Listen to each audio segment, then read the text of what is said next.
Hey everyone, today we're tackling something huge, a brand new law that's about to change everything for students on every single university campus in India. We're talking about the UGC Equity Regulation of 2026. But, to really get why this law was so desperately needed, we've got to start with a number, and that number is 118%. Now that's not just some random statistic. It's the staggering, unbelievable rise in discrimination complaints from students all over India. And that's just in the last 5 years. Just let that sink in for a second. 118% jump. I mean, that's not just a trend. That's a full-blown crisis brewing on our campuses, right? We're talking about the number of cases literally more than doubling between 2019 and 2024. It was a huge flashing red light that the system just wasn't working.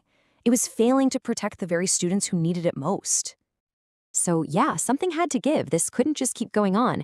And in January 2026, we got a response, a really powerful one, the UGC Equity Regulations. And let me tell you, this wasn't just another suggestion. This was a law built to enforce equality, not just, recommend it. Okay, so to really get why this new law is such a massive deal, such a game changer, we have to look back at what came before it. And frankly, what came before just wasn't working. The old regulations from 2012, everyone called them toothless, and for good reason. They were basically just suggestions. Nice ideas on paper, but universities could pretty much ignore them without worrying about any real penalty. And that inaction had devastating consequences. It let discrimination grow like a weed, leading to heartbreaking student suicides and massive protests that really shook the country. The pressure was on big time for the government to finally create a law that had some actual bite. And that's exactly what they did. Which brings us right to the 2026 regulations. This wasn't just a tweak to the old rules. It was a total reinvention, a whole new way of thinking about what equality on campus really means. And this right here, this is the heart of it, the big idea. For decades, the whole conversation was about access, right? It was all about getting students from marginalized communities a seat in the classroom, mostly through reservations. But this new law basically says, hold on, that's only half the battle. The new focus is on dignity. It's not enough to get in. You have to be treated with respect once you're there. And to do that, the law completely redefines what discrimination even is. It's not just about the obvious, explicit stuff anymore. Now, it includes what's called implicit behavior. Think about it. We're talking about the subtle digs, the casual taunts, being purposefully left out of a group. Anything, even if it's not meant to be malicious, that chips away at a person's self-respect and dignity. So who exactly gets this new protection? We'll check this out. For the very first time, students from the other backward classes, the OBCs, are specifically included. This is huge. It gives them the exact same legal protections that students from scheduled caste and scheduled tribe communities have had.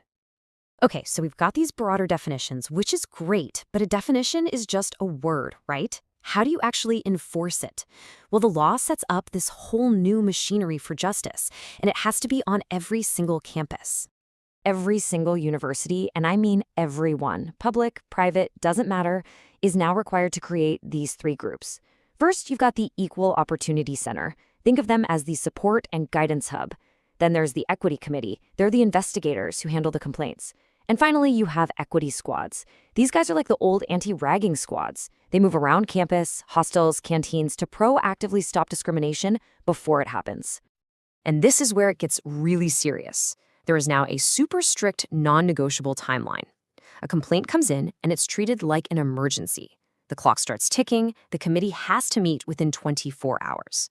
A full report on their investigation, that's due in 15 working days. And then the head of the whole institution, the VC or the principal, has just 1 week to act on that report. See? There's no more letting complaints gather dust on a desk somewhere.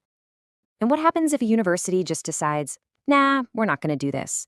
Well, the penalties are absolutely brutal. The government can cut off all their grants, they can stop them from offering degrees, they can even completely de-recognize the university, which basically means shutting it down.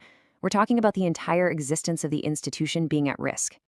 But as you can probably guess, a change this big doesn't happen quietly, especially in India. These new rules have sparked a massive, fiery debate all across the country. And probably the single most controversial part is this. They removed the penalty for filing a false complaint. Now, there are two very different ways to look at this. On one side, supporters say this is essential. It gets rid of the chilling effect, the fear that a real victim might not speak up because they're scared their complaint will be called fake and they'll get punished for it. But on the other side, opponents are saying, whoa, hold on. They believe this throws the door wide open for misuse, that people could use this law to settle personal scores or for political games, because there's absolutely no penalty for making something up. And that brings up another really thorny issue. Remember that equity committee, the one that investigates everything? Well, it's set up with mandatory seats for people from SC, ST, OBC communities, women, and persons with disabilities.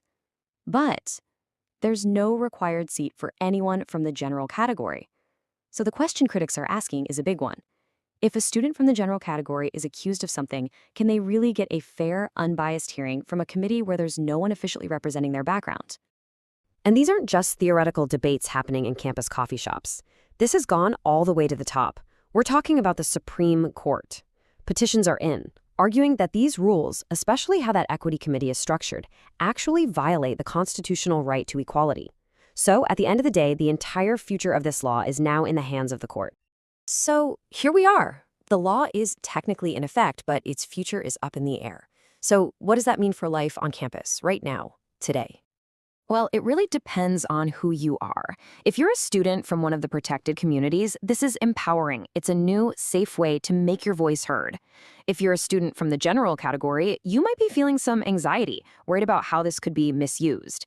If you're a vice chancellor or a principal, you've now got this huge weight of direct personal responsibility on your shoulders.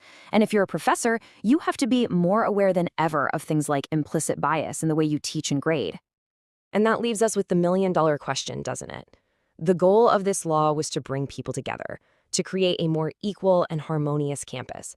But by drawing these new, very sharp lines around identity and who's accountable, is it going to build bridges between students, or is it going to end up building even higher walls? I guess only time will tell.